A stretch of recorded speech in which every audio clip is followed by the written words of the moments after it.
Hello, hello, hello. How are you guys doing this evening? It is so cold, you guys. My car is not warmed up yet. I just left the house. It is currently 12:32 a.m. on this freezing cold Monday going into Tuesday.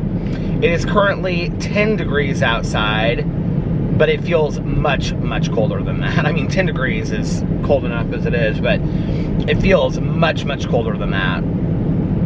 And my car is slowly warming up tonight. I was like, okay, I'm just gonna start vlogging because I cannot wait for it to warm up tonight. I usually try to wait till the car's warmed up a little bit.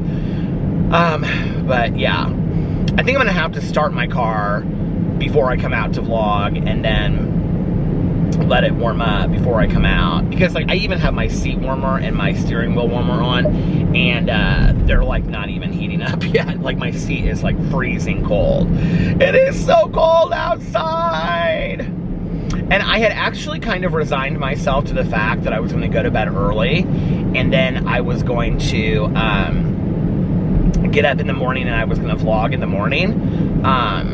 But what just happened? Something just happened on my screen. I don't know what it is. But I was sitting there and I was watching Euphoria, which we'll talk about in just a second. And then I got up and I was like doing some stuff on the computer, and I ended up just starting to look at all of this stuff. I started looking at watches and socks, and I didn't buy anything, but I started looking at all this stuff. Has this ever happened to you? And then before you know it, it's like an hour has gone by. I mean, it was literally like an hour. And well, what had happened was I was watching Euphoria. I cooked dinner, and it had a disaster, which I'm gonna tell you all about. And I even put the video up on like TikTok and Instagram, and I made a little short video about it and put it on my Peter Monn channel. But so I made dinner and I was watching Euphoria. Alex is like 2 episodes ahead of me, so he was like upstairs watching because I had also had my literature group tonight. And so I cleaned up the whole kitchen. I can't really do, like, I'm not somebody that can, like, first of all, I hate cooking. I'm not any good at it, and I hate it. I don't enjoy it. So I clean, and then the other thing is that I can't really do anything until, like, the whole kitchen space is clean. Like, I have to have, like, all the dishes clean and everything put away. I can't just, like, have stuff sitting out and then clean it up afterwards. Like, I have to have it all done. So I paused my show and was cleaning up the kitchen, and then I came back to the computer, or I went over to the computer, and so my show was paused the whole time on my iPad. And then I looked up, and it was like 10 after 12. It was 12:17 when I looked at the clock on the computer. I was like, how did it get that late? Like, the last time I looked, it was like 10:30. And so, and I had my headphones on while I was like looking at stuff on the computer.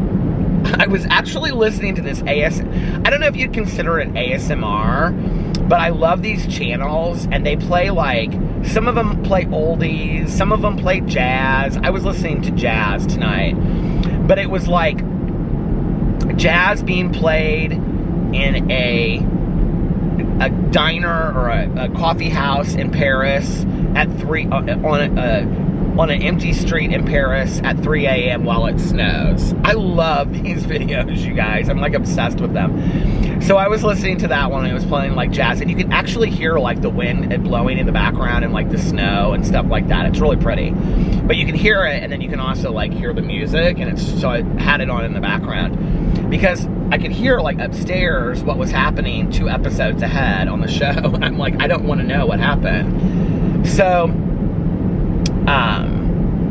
then I was coming upstairs to like put change and put my jeans on and stuff, and I said, can you pause the show real quick so I can come upstairs? And so I came upstairs, and he paused the show, and then I put on my jeans, and I kissed him goodnight, and I kissed Tucker goodnight. Boo Radley was hanging out down in his house. We don't know why. He wasn't wanting to be upstairs with Alex tonight and Tucker. Sometimes he just likes to be down there in his house. I think it's like warm and cozy for him. So he wasn't wanting to be like out with them tonight. I don't know why. So anyway, because I went downstairs and I got him and I said, come on, buddy. I said, let's go upstairs, be with Daddy.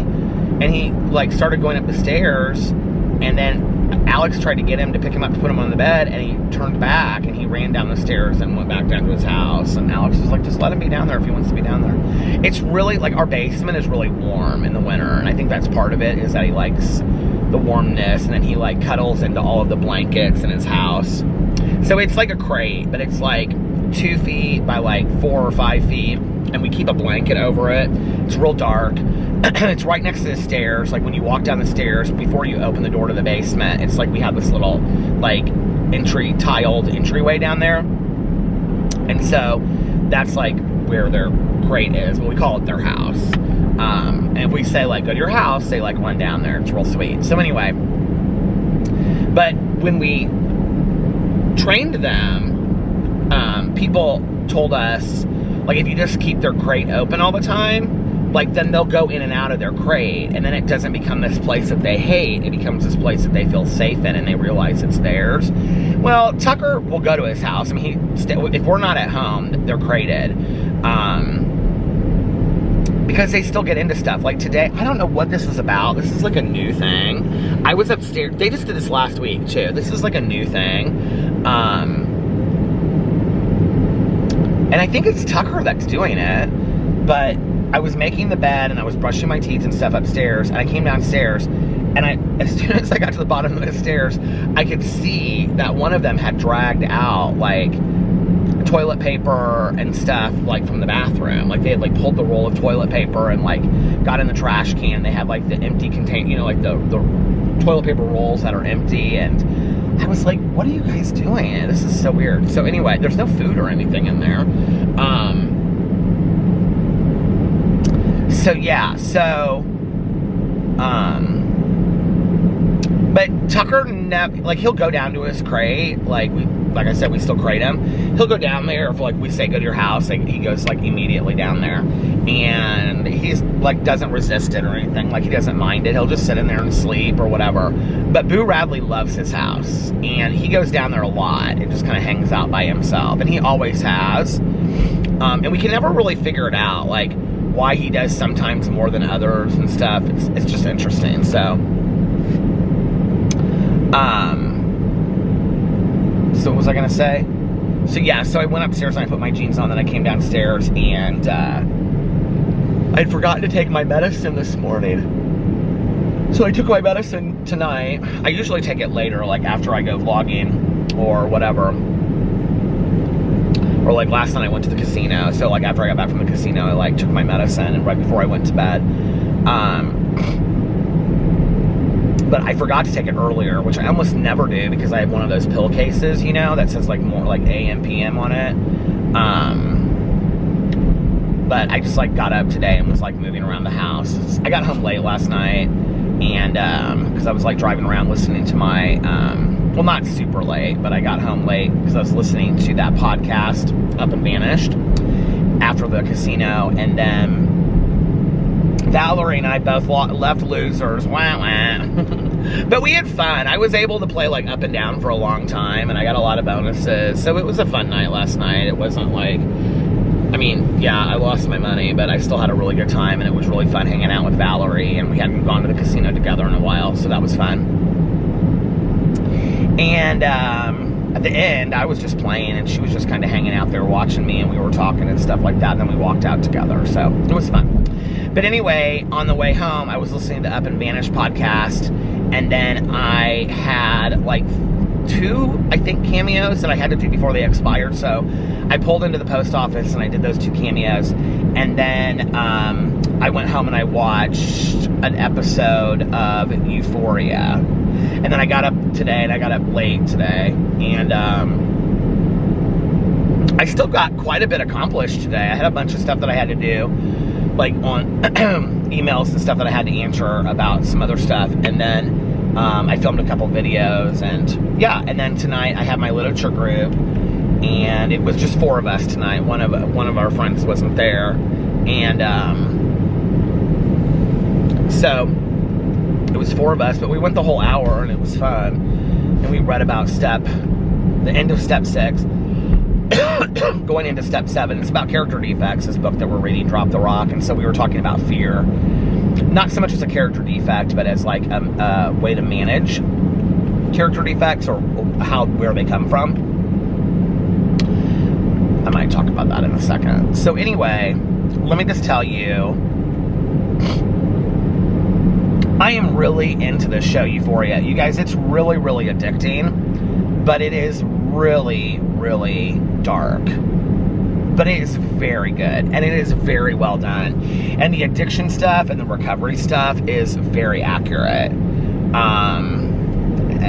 Some of it. I mean, there's a few things in there that are questionable to me, but I think the message is important, and I think for the purpose of the show is why they changed some things. So I'm real impressed with it. But yeah, it's a really dark show.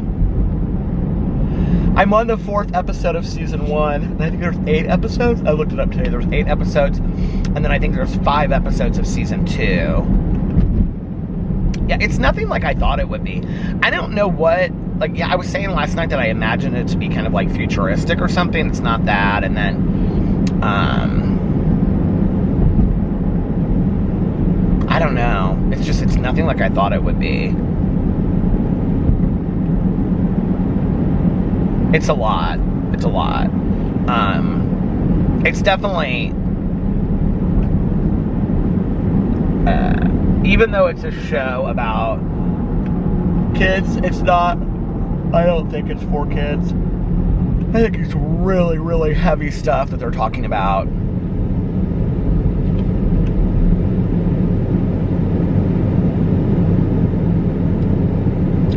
There was this one scene when they talked about cutting. And, or like self-mutilation, you know, and it was when this one character was in a psych unit, and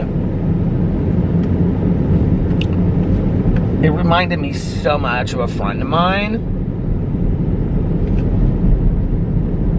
who doesn't cut today anymore. Oh, I've known her for 20 plus years, but it really took me back to that. It's some heavy stuff, but at the same time, it's like so well done that you want to keep on watching it, you know. So yeah, watched that last night. Then I went to bed. Then today, did all that stuff, whatever. Then I had a literature group tonight. So then I got done with the literature group, and I was kind of hungry, but like I wasn't super hungry. But I had bought this Rotel pasta. Yes, Rotel. And this, it was like this vodka spaghetti sauce. And I was gonna make Alex and I like this pasta. I mean, yes, I can make pasta, okay? I'm not a complete idiot. I do know how to cook some things. So when I tell you this story, it's not because I put on the thing, this is why I can't cook or something like that. But it was just complete sleight of mind what happened. But does something ever like happen right in front of your face and you really can't put 2 and 2 together and you don't understand what's going on? So let me tell you what happened. Okay. So I had everything laid out, right? Like I even timed the pasta. Like I don't usually do that. Like when I make macaroni and cheese and stuff, I just throw it in there. I don't like measure out the water or anything like that. Like, you know, I mean, I've been making macaroni and cheese since I was 10 or something, so I know how to do it. So, but I did tonight. Like I measured out the salt and I put the salt in the pasta and I put the timer on and everything, right? So I really just like buttered pasta with noodles on it. But I was like, you know what? I want to try a little bit of this sauce to see if I like it. And Alex, it's just marinara sauce. And Alex really likes marinara sauce. So I thought, let's give him the rest. And then that he can have it in the fridge. And then if he gets chicken fingers or fries or whatever, because he likes to dip that stuff in marinara sauce. And then he'll have it, right? Or if he wants to make some pasta or whatnot. So I made all this pasta. Oh, Alex had eaten earlier. He heated up the meat lasagna that I bought him from Costco. So he had that earlier. So I brought this pasta out, I brought the sauce out, and I brought some Texas toast out, because I had bought that as well, because I was going to make this dinner for Alex and I, right? So anyway, so I cooked the pasta, everything goes fine with the pasta. I take the pasta off the stove, and I put it on a heating pad on the counter, okay? Didn't turn the stove off. Didn't think about turning the stove off right then, because usually what I do is I come back and I turn everything off, you know, whatever, okay? So then, and I'm like, as I'm doing this, I'm like stirring butter into the pasta, and I'm stirring, you know, more salt in there, and okay, so it's sitting there to the side. I had a plastic container out, right? Because Alex is like obsessed with these Tupperware plastic containers. So I had this plastic container out, and I put some of the pasta sauce in it, covered it with a paper towel. Couldn't even believe that I remembered to cover it with a paper towel, and heated it on high for 2 minutes, okay? And it wasn't a lot of pasta sauce. But what happened was that at about 1 minute and 15 seconds, I could hear it was like bubbling in there, crackling. So I stopped it and I took it out, okay? Well, it was hot. When I reached up, it was hot. I like grabbed it down. I mean, it wasn't boiling hot or anything like that, but it was hot. So I took it out and I set it down, like right below the microwave on the stove, okay? On the hot stove that's still burning at about on a number 7, but I didn't think anything about it, right? Oh, I know why I left the stove back on, because I was thinking if the butter didn't melt, I was going to put it on the stove just for like 2 seconds and like stir the butter in so that the butter would melt with the pasta. That's why I kept the stove on. Okay, so I pull it down and I put it right on the stove. The stove is not looking, it doesn't look orange. It's, you know, it just looks like it's off. So I'm not thinking anything at that point, right? They don't close Richie Woods anymore. I don't know why, but I will say the moon is over there and it is beautiful above the trees. So anyway, you guys want to see it? I don't know if you can see it, but look at that. Above the trees over there. Isn't that so pretty? So anyway, so I am like moving around in the kitchen, and I'm like, you know, getting the pasta ready and whatever. And I notice that I noticed that the pasta sauce is crackling. It's like making this gurgling sound, right? And that's when I first take it out. And I'm like, oh, well, it's still bubbling from the microwave. It must have really been hot, right? Okay, so like a minute later, I'm like, it's still gurgling. Like, what's going on? It's like popping gurgling, right? So I go over to the stove to pick it up, to go put it, like I was gonna pour it, you know, into my pasta. It's like pulling up the stove. It like won't come off the stove thing, right? And so I'm like, and at first I was like, I don't understand what's going on. Like, why won't it come off the stove? And it's like popping at the same time. And I'm like, why is it so hot? I don't understand why this sauce is so hot. And why is it like, how is it hooked on here? It's just like a plastic Tupperware container. I'm like, how is it hooked on here? Like, how did it get, I can't figure it out, right? Like, I'm almost ready to call my husband because I'm so embarrassed that I'm not gonna be like, how did I hook? And I don't know what it was, you guys, but all of a sudden it was like the plastic got real warm, and I was like, oh, it's melted to the stovetop again. Okay, now yet again, if you remember, I've done this before, not with plastic. I don't know what it was the last time. Hold on a second. But do you guys remember when I had to buy new stove covers because I melted something else to the stove? I don't remember what it was. I'm sure somebody will remember and be able to put it in the comment section below. Why is this going out of focus? Don't do this tonight. Okay. So, I don't remember what the other thing was, but I had to order new stovetops. Remember that? So now I have to order them again from Amazon. They're expensive too, you guys. It was funny because I put it on my thing and somebody said,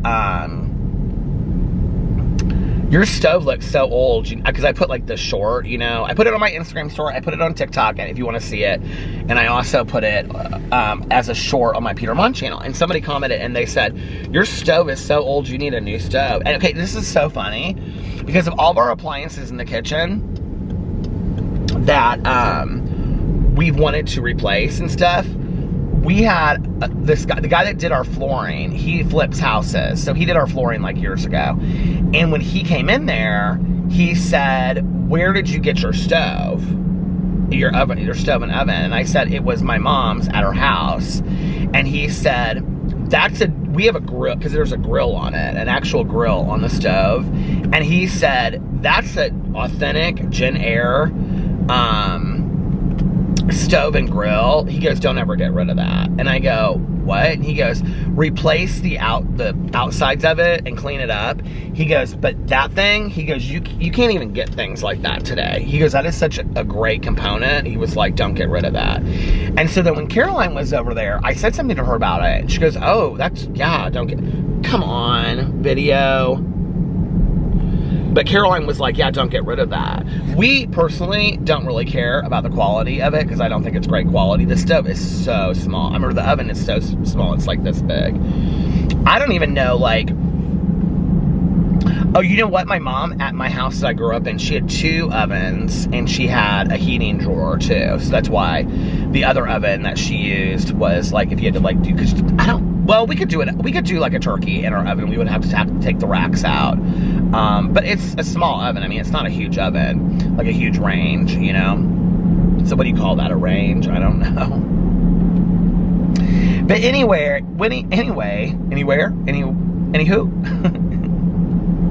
hey, guess what? Chicken butt. Guess why? Chicken thigh. I did that on my TikTok and everybody said, guess why? Chicken thigh. Anyway, so yeah, and cleaned that up.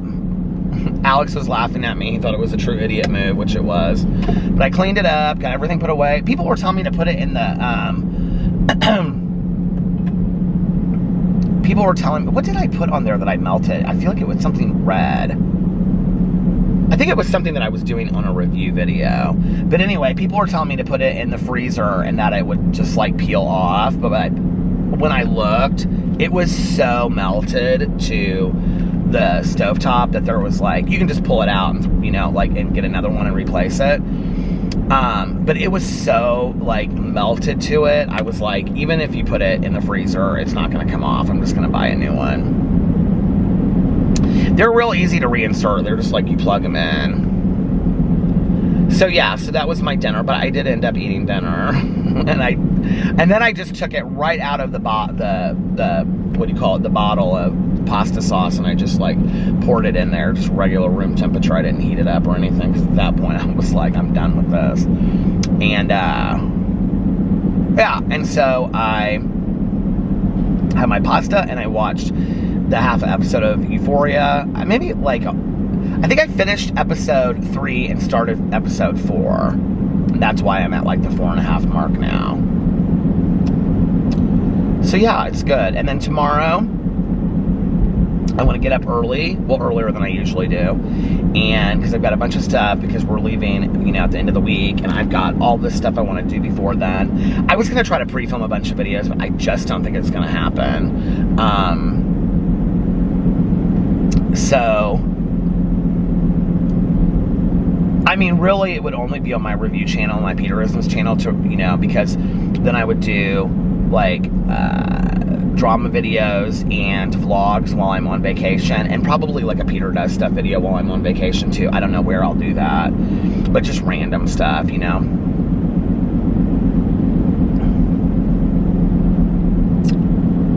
So anyway, that'll be fun. I'm excited to go.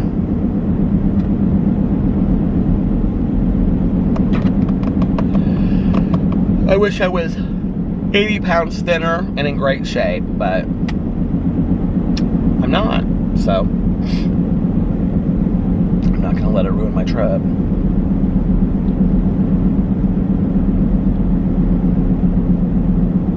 It's interesting how some of these people behind their houses, they have like these whole setups of their backyard, and then like the house right next to it, that's like the exact same house, like they have absolutely nothing. And it's crazy, like when you drive at night and I look at it, well, when I drive at night and I look at this, what a difference. Like even just like a cement slab with some furniture and lights and stuff can really make to a house to make it look so completely different, you know. So tomorrow I got a bunch of stuff to do. Then tomorrow night is Tanya's, she's getting her coin, and I have to pick her up a little bit early so that we get there early. And our sponsor's going too. And then afterwards, we are all going to go out to dinner. You guys, I haven't trimmed my beard. I think it's been a week. I think it was last Tuesday that I trimmed it. And maybe before that. So, it may have been the Friday before that. It's like really long right now. I think it was then. I don't know when it was. Or maybe it's just growing out because it's in the winter and it's cold or whatever. I don't know, but it's growing out long. And then tomorrow night, I'm going to try to vlog as soon as I'm done dropping Tanya off so that I can come home and go to bed early because I have so many things to do on Wednesday. I have to take the dogs to the kennel, and I have to go to Macy's and get a couple things, and I need to pack, do laundry, film videos, on and on and on. So, that. The dogs actually have a vet appointment tomorrow. They have their annual with their shots, and that's tomorrow. But I have my meeting, and I have to be started getting ready early, and so Alex is going to take them tomorrow. He's going to come home early from work because the appointment's at like 4:30. So he's going to come home and he's going to take them to the appointment for their annual. If I get all my stuff done on time, I might go with them, but they're just getting their shots done, and then also to find out if Tucker needs another, what do you call it? Have his blood pressure tested. And I think that we have to book that because I think it's like this procedure that they do. So we'll see. Where they like anesthetize him, because last time, I can remember when I picked him up and they were so sweet, or he was so sweet, and they said everybody back there loves him, he is such a good boy. And I was like, he is such a good boy. I mean, Tucker is probably one of the sweetest dogs I have ever been around or seen in my entire life. I mean, he is just such a sweet, good boy. Love him so much. And he always comes every night when I get home. I always talk to him late. We always have, I call it having a sleepover, and we talk late at night. Boo Radley kind of listens, but Tucker just sits like this and he listens. And then the whole time I like pet his head and rub his neck and stuff. And then when I stop, he goes like this, because that means he wants more. He wants more rubs. He's so sweet. So that's tomorrow that they have that, but probably it will just be their vaccines and all that kind of stuff.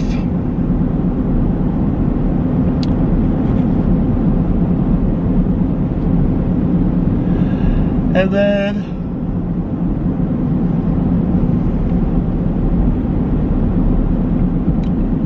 I don't know what else. Yeah, and then the meeting tomorrow night. So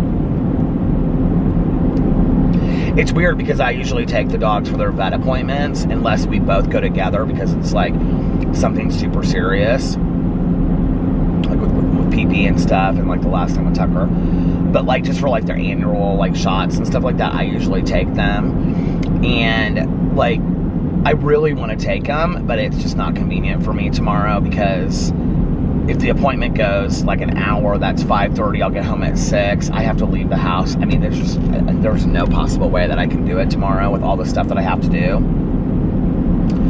So, I'm really appreciative that he's like gonna take off work early to do this. And he wants to anyway, so he's like, yeah, I want to take him. I was like, okay.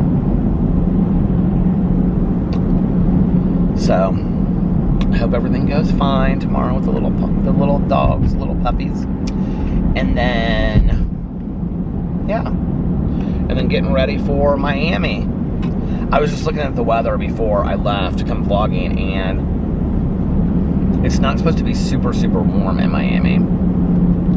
I consider super warm like 85. I guess that would be more like May, June, wouldn't it? But it's supposed to be like upper 70s, which, considering that the temperature right now has gone from 10 to 8 degrees, that's 70 degrees warmer. 78, I think is what it said for Saturday. That's 70 degrees warmer than it is right here, right now. So, oh man.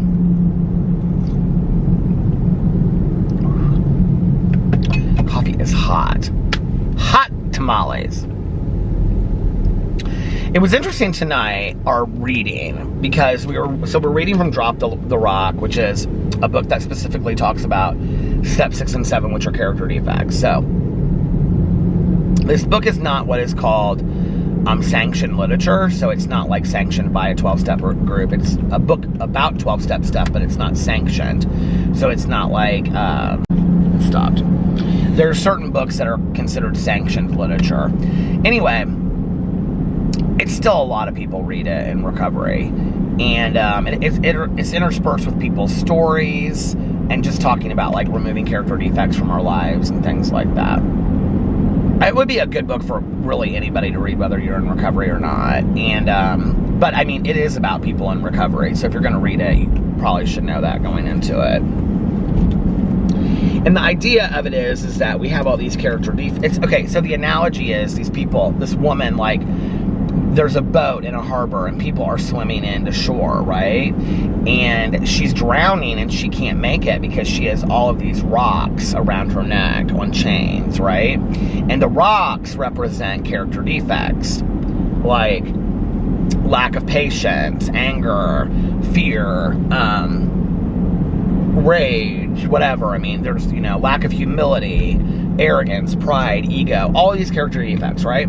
So the rocks represent the character defects. You guys, I cannot believe I'm almost out of another one of these.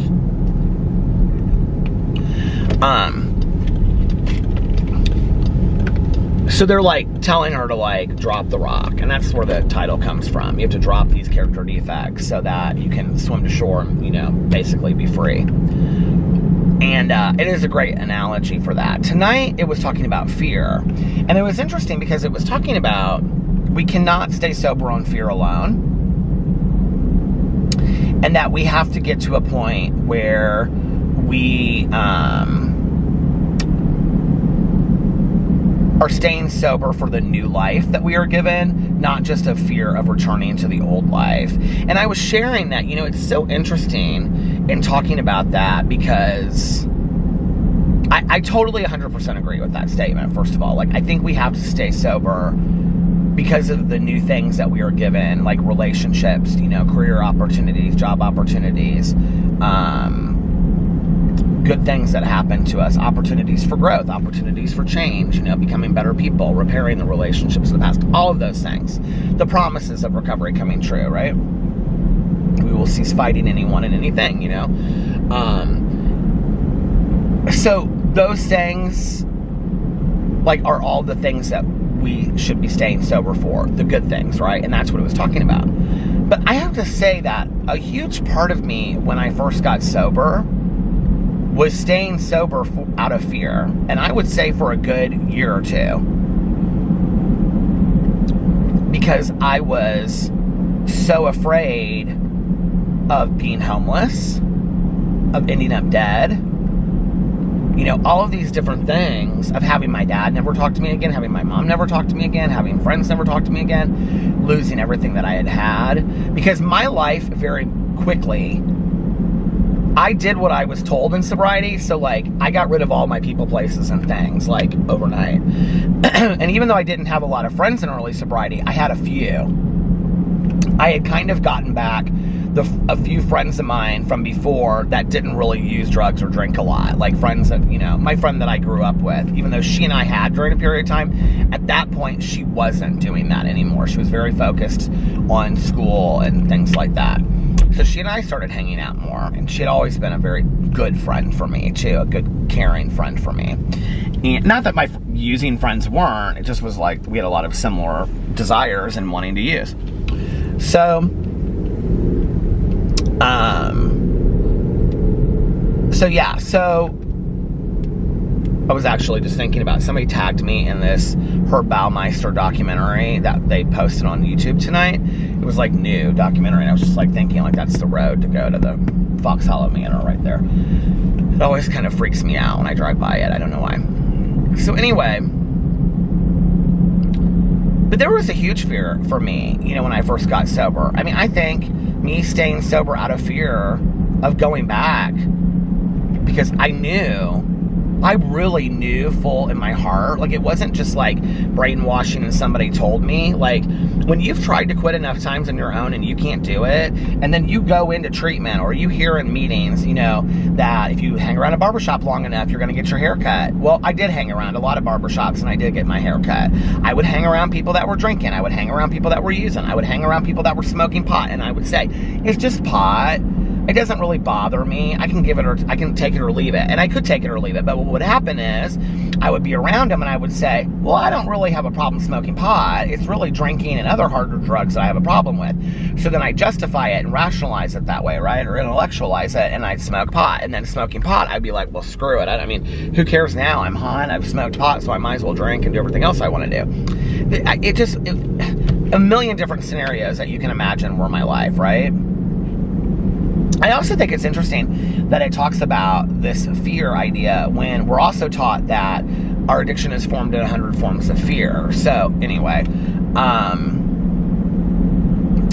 but you know, I did everything that I was told in early sobriety. Well, I was resistant to things, but I still did them. Like, I asked a lot of, like, my sponsor got so driving. Like, he was like, you're constantly asking me why. Just do it. Just do what I tell you to do. Don't ask why all the time, you know?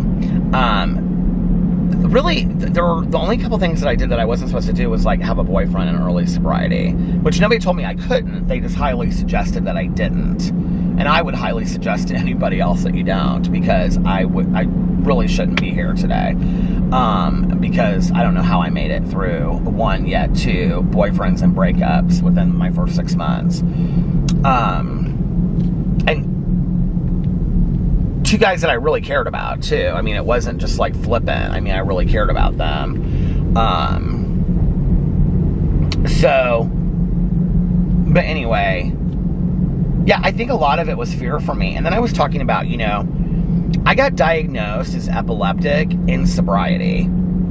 So I have never, I mean, maybe I was epileptic when I was using it, and I wasn't aware of it. I don't know. I don't remember having seizures or anything, and nobody told me that I did. But for me today, knowing that, there has always been this underlying fear for me of having seizure disorder, and if I drank or used drugs, would it instigate that, of me having a seizure? I mean, because I do everything to stop from having seizures. So if I did something that, I mean, yes, I understand this is rational thinking, and today I feel like as a person in recovery that's been sober for many years, I can think rationally, but I couldn't when I first got sober or before that, right? I know this stuff just makes common sense, but when you're an addict, you'll talk yourself out of it a million ways and say, well, that'll probably never cause a seizure, or does it really matter if you're at home, and you know, because you want to use so bad. Which I will say, this show, Euphoria, really, really shows the reality of that. So,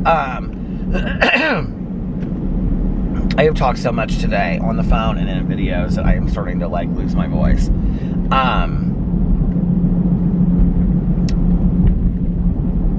Where was I? In my head, I'm like, what was I talking about? Oh, seizures. So, and then on top of that, being put on medicine, which Depakote that I'm on for epilepsy, and I take a high dose of Depakote.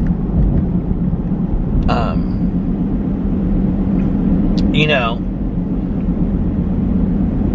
you're not supposed to drink on it, or definitely not use drugs. And I think it terrifies me to think what would happen if I drank on that. And so that's been kind of like a built-in safety net all these years. You know? I was telling a story, but I don't know, it goes in it. It's also talking about somebody else too, and I was like, in regards to my epilepsy, and I'm not gonna share that story. So anyway, so yeah, I have a lot of like this, I don't know that it's like, I don't live out of fear today of like using or relapsing. I really don't.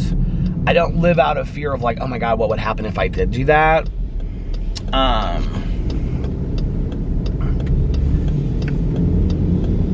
I can't even remember the last time that I consciously thought about, like really like played it through in my head, you know, of having a drink.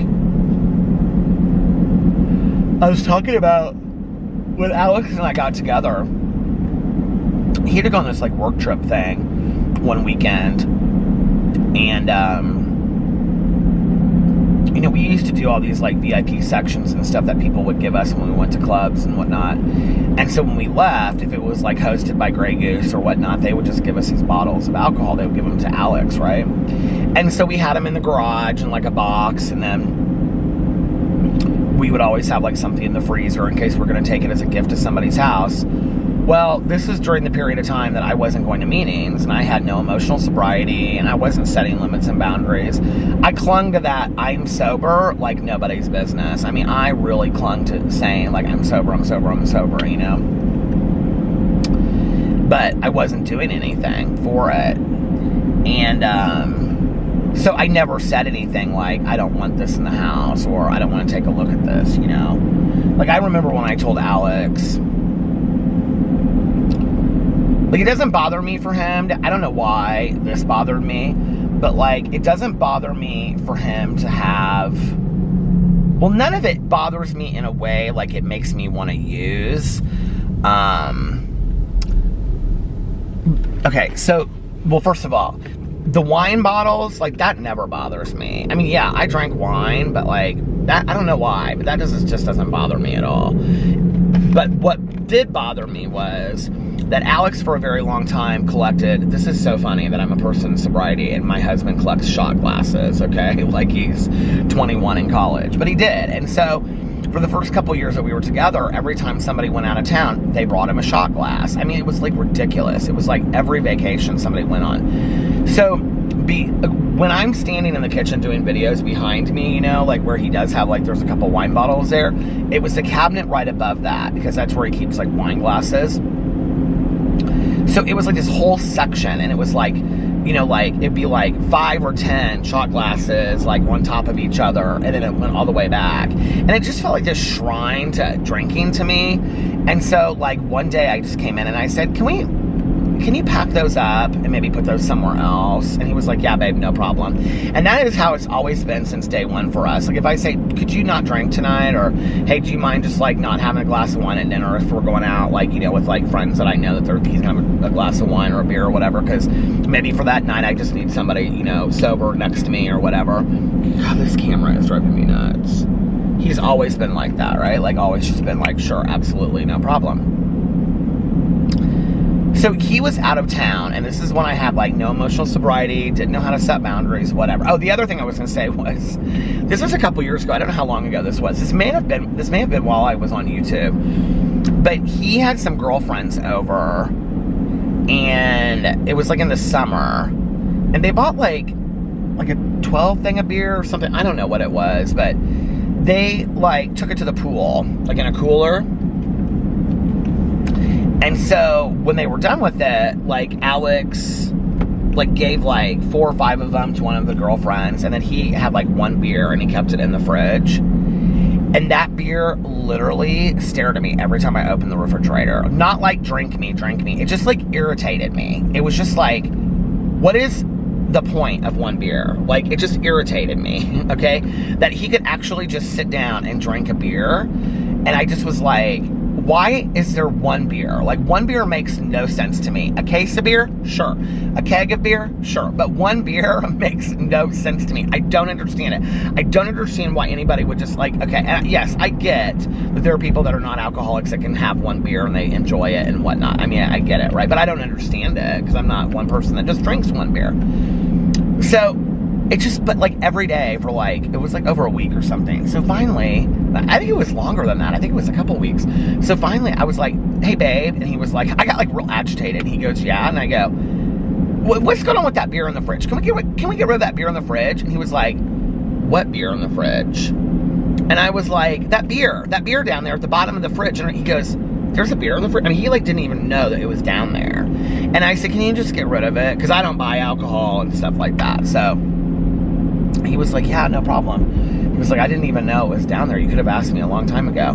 So there was that. So but when we first got together, he went out of town on this work trip. And we had this bottle of Grey Goose that was like a big bottle. And it was like, it hadn't been opened, and it was like in the freezer to take somewhere as a gift or something. And Alex went to Chicago with this girl that he worked with at the time, and he doesn't work with her anymore. Neither one of them work at the same place anymore. So, but anyway, and he, like, they were getting up at like 7 in the morning because the conference started at like 8 or something. And he was like, well, I won't get done until like noon or 1 for our lunch break. And so when we go on our lunch break, I'll call you tomorrow at like 1. And I said, okay. Well, it was like early because they had gone to dinner early, and it was like 9 and they were going to bed. And so I said goodnight to him, and I went down in the kitchen, and I don't know what it was that I got out of the freezer. I got something out of the freezer, but I opened it up, and it was like, boom, like that. And I looked, and I saw, I think it like banged against the thing, you know, like when you open a freezer door really quick. And I like opened that freezer door, and that bottle of vodka was there. And I was like, I mean to tell you, I plotted so quick that your head would spin. I was like, okay, you could turn off your phone, you could put your keys in your car and lock your car so that the only way you could get them out tomorrow was by getting the other keys, and you would forget that if you were drinking. This is at 14 years sober or something like that, right? I don't know how long I had been sober, but 14 years, something like that. I was telling this story tonight. I mean, Tawny knew the story, but my other friends, I don't think they did, and I was telling them. You know, and I was like, you could lock your keys in your car so that you couldn't drive anywhere, and you could put your phone in there so that you couldn't call anybody and drunk dial or anything like that. Lock the doors, and then you could just get completely tanked. And then tomorrow, you could open your car door with a spare pair of keys. Like, I thought through this whole thing. I mean, literally, in like 30 seconds, in my head, thought through this whole thing. And then you could go to the liquor store and buy the same bottle of Grey Goose and replace it, and you could throw the old bottle away at the gas station or the liquor store, and, you know, wash all the dishes, put the glasses away and all that kind of stuff, and nobody would know anything, and nobody would be the wiser. It literally, you guys, was so scary. It went through my head. And then, like, the next thought was, I mean, thank God, somewhere deep down in the recesses of my sobriety that I was not even working on at the time, somewhere deep down inside, it was like, what are you thinking? You will literally lose everything you have, including your husband that you were trying to deceive in this moment. Like, it was so scary to me, you know, that we think that, like, and this is where it's really scary to me, because I've had a lot of friends of mine with double-digit years of sobriety. I had a friend of mine with 21 years of sobriety that went back out, started using again. 6 months later, she was sleeping on her drug dealer's couch. 21 years sober, an active member of a 12-step program. 6 months later, started smoking pot. Then she started using everything.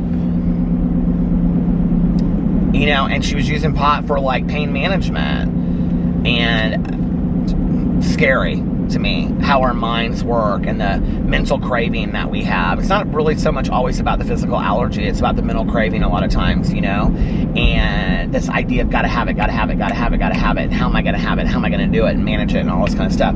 Thank God, whatever foundation of sobriety that I had, you know, planted on to that idea that I had, and that other tape started running telling me that, you know, like, Peter, you're gonna end up dead, or you're gonna end up out of control and whatever. And that's the thing for alcoholics and addicts, is like, when we start the night and we pick up, you know, like when you see in like movies where they'll be like, somebody will be like sitting down there getting ready, and they like drink that beer, and then it's like a fast forward through time, and then it shows them getting arrested or whatever. I feel like that was literally like the last 2 years of my life. Like, I feel like every night that I started drinking, I never knew where it would end. Like, I never knew what was going to end up happening, you know? It was bizarre. Well, it wasn't bizarre. It was addiction. And it was scary. And, so yeah, I don't have any desire to go back to that. None whatsoever. But because I know that, and I say that today, doesn't mean that 2 days from now or tomorrow that something's not going to happen that's going to change how I feel about that. And I'm going to think, okay, well, today I can justify using. You know, that's how strong that disease is. It's scary as hell. It's so scary.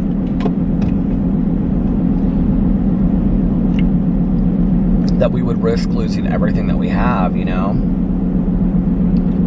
So, for me, and I said this tonight in my group too, I think it's important to have a healthy amount of fear. Healthy fear, I think, is okay. I don't want to live terrified of what's going to happen, you know, if I use when I may never use again in my life. But I think a healthy amount of fear to say, okay, well, let's take a look at everything that you're going to lose if you start using again. That's called gratitude.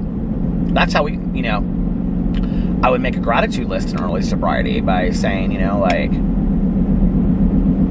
know, my sponsors would say, make a list of everything that you're going to lose.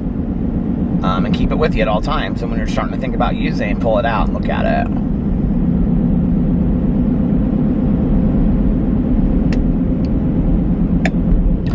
There's this scene in Euphoria that's interesting because she's in a 12-step meeting and she's high. And this guy can tell she's high. And he confronts her about it afterwards. And he's like the only one that does. And he says... he's asking her about her sister. He's like, who found you when you overdosed? And she was like, my sister. And he was like, how old is she? And she was like 13, or 12 or 13. And he was like, imagine what that's going to do to her for the rest of her life. Like, she's effed up for the rest of her life because of you. And she'll never be able to trust anybody. And just when she thinks that she can, the carpet will be pulled out from underneath her again. And she's going to continue to have, you know, the rest of her life, she's gonna have all these issues because she found you and she can't trust you, and then you say you're sober and then you continue to use and all this stuff. And I'm sitting there literally watching this, you guys, and I'm like, this is what I did to my family and friends. Like, this is who I was. And, you know, even though it's been like 27 years, it's like really still hard to hear that.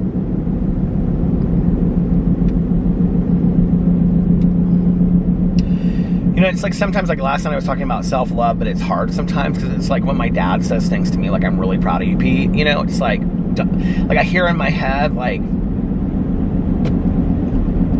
you know, because my dad said a lot of real things when I first got sober too. Like, I can remember when I first got sober and he would say things to me like, you know, you're not getting lots of pats on the back. This isn't, you know, this isn't about you being a C becoming an A. This is about you just doing this is about you becoming an F, being an F becoming a C. This is about you just doing what everybody else is doing and expected to do. Being an adult, being a grown adult, you know? And so today it does mean a lot to me when my dad says he's proud of me and things like that. But at the same time, it's kind of like, when I realized the pain that I put the people through in my life, you know, I did not realize, I mean, honest to God, you guys, like, I knew how bad, because my dad told me, but I knew how bad, like, I had scared my dad and how bad I hurt him and stuff like that. But, like, not until I read that book, Beautiful Boy, and then I talked to my dad and I said, you know, have you read it? And he said, yes. And I said, is it similar? He goes, is it similar to what you went through? And he goes, it's exactly what I went through with you. And he said, I can't tell you how many nights I was so scared that, you know, you weren't going to come home and I didn't know where you were, blah, blah, blah, whatever. And I think, God, I did that.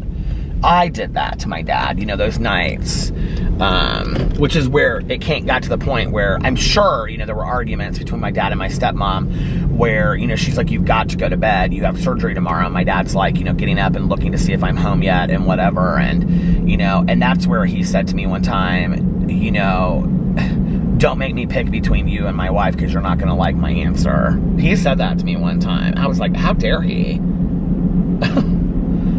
How dare he say that to me when I'm doing everything that I possibly can to bring just total disruption to this family, and it's all about me. Every second of it is about me, and that's where this is a disease that's rooted in selfishness and self-centeredness. And I can't go back and change those things today, you know, but all I can do is be the best version of myself that I can be, the best son, the best husband, the best friend. I slipped and started saying some stuff about, like, I started saying names of 12-step programs, of which I don't ever do that over here. Y'all know, okay? But anyway, just being, you know, best member of 12-step programs and a caring individual of the world. I think that that's important, you know, of being the best My dad said to me one time when I was younger, he said, I don't really care what you do for a living as you get older. I don't really care what you do as long as you make a positive contribution to the world every single day that you're alive. And, you think about that. Like, maybe your positive contribution doesn't come through your 8 hours of work, or maybe my positive contribution doesn't come through making videos, or, or whatnot, or whatever it is that I do in my life. Maybe your positive contribution throughout the day comes in something small, Maybe you help a turtle across the road, and that's how you make, your positive contribution to the world. Or, I don't know, just in so many small ways, so many large ways. There's so many ways that we can make positive contributions to the world, and I want to be that today. That's who I want to be today. And that was a long time coming for me. It really was. I think I always wanted to be like a good person, but like, man, that's a lot of work. You know what I mean? Like, that's kind of what I would think. Like, oh no, I don't know, that's a lot of work, to actually work on these things.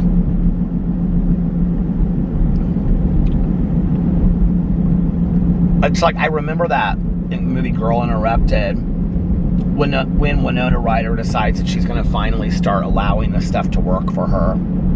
And she's sitting there in her counseling, they show that whole part, and she's sitting there in her counseling appointments, and she's talking, and she's journaling, and all that kind of stuff. And it's like, she actually goes through this cathartic, that's a great movie, by the way, if you've never seen it, and she really goes through this cathartic change. And you can see it happening, and I can remember, like, for me, that really started happening between about 4 and 6 months. And I can remember getting that 6-month token and holding it, and standing out there in that parking lot and being like, man, something's different this time. I have a peace and a serenity about me that I've never had before. And this is the longest that I've ever done anything consistently in my life, let alone stay sober. I've never stayed sober this long. I don't even know how I did it. And it's a miracle. And it was at that point that, like, I just was like, I want this. I want this with every bit of my heart. I want this. And I'm willing to do whatever you tell me to do. But that didn't come on day 1. That didn't come on day 20 or day 30. That was 6 months down the road. I started feeling it around 4 months, I think.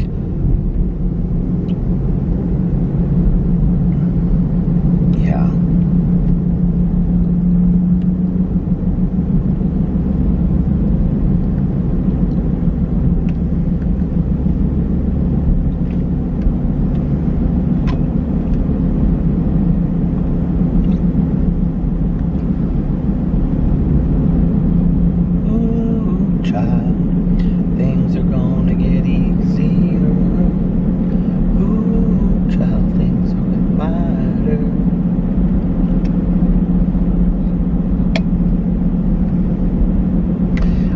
That movie, this is totally off the subject, but I was thinking about that movie Jackie Brown earlier today, not because of that song. I don't know, I was thinking, what movie is that song in? Is it Crooklyn? I know that song is like a famous song, but like, it's the opening song of some movie, I think. But anyway, Alex was listening to this song. It was like, I think it was, what was it in? I think it was in Sex and the City, because he was watching Sex and the City earlier. And, but it was a song that was the opening song. It's like that across 110th Street. I love that song. And it's like the opening song of Jackie Brown, the movie, with Pam Grier. And, I love when she leans down to the door and he goes, "Who's here?" She leans down the door and she goes, "Jackie Brown." I love that so much. That is one of my favorite movies of life. And, if you've never seen Jackie Brown, I'm telling you, oh my God, I need to download that movie. Download it immediately. It is, my iTunes, you guys, Apple TV is becoming like ridiculously large. I don't know why I keep on buying all these movies. Tonight I bought Seems Like Old Times. Why? I don't know. I just felt like it. Why? I don't know. MICKYMOUSC.